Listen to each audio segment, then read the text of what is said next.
فارسی group نے آپس میں مشورہ کیا کہ اسود عنسی ملعون کو کیسے قتل کیا جائے۔ مشورے میں طے یہ پایا کہ اس کام کے لیے اسود عنسی ملعون کی بیوی عزاز جو کہ اسلام پر قائم ہیں ان کے ذریعے پکا منصوبہ بنایا جائے۔ چنانچہ حضرت فیروز دہلوی رضی اللہ تعالی عنہ حضرت عزاز کے پاس آئے اور اس معاملے میں ان سے مشورہ طلب کیا۔ عزاز چونکہ اسود عنسی ملعون کی بیوی بن کے اس کے گھر میں رہ رہی تھی، اس لیے انہیں اس ملعون کے اندر اور باہر کے تمام انتظامات کا بہت اچھے سے علم تھا۔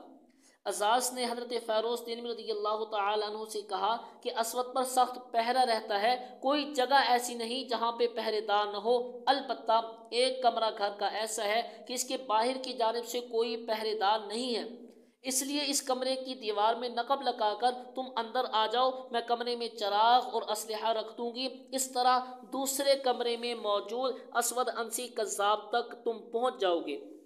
حضرت فیروز دہلوی رضی اللہ تعالی عنہ مشورہ کے بعد واپس جا ہی رہے تھے کہ اسود عنسی ملعون نے حضرت فیروز دہلوی رضی اللہ تعالی عنہ کو دیکھ لیا اور غصے سے چیخ کر کہا کہ تجھے میرے گھر اور میری بیوی کے پاس آنے کی اجازت کس نے دی ہے؟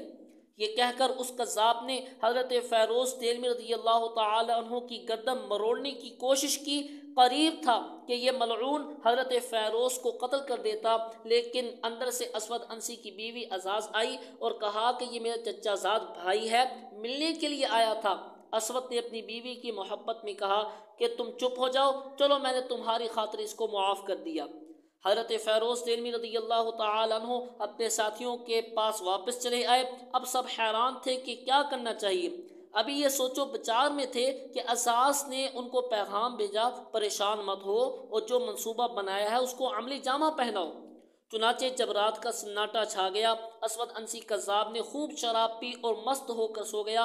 ادھر حضرت فیروز دہلوی رضی اللہ تعالی عنہ اپنے ساتھیوں کے ساتھ نقب لگانے میں کامیاب ہو گئے۔ حضرت عزاز اس ملعون کے پاس بستر پر بیٹھی انتظار کر رہی تھی۔ حضرت فیروز دہلوی اندر آئے، اسلحہ اٹھایا، چراغ جلایا اور اسود عنسی کذاب کے کمرے میں داخل ہو گئے۔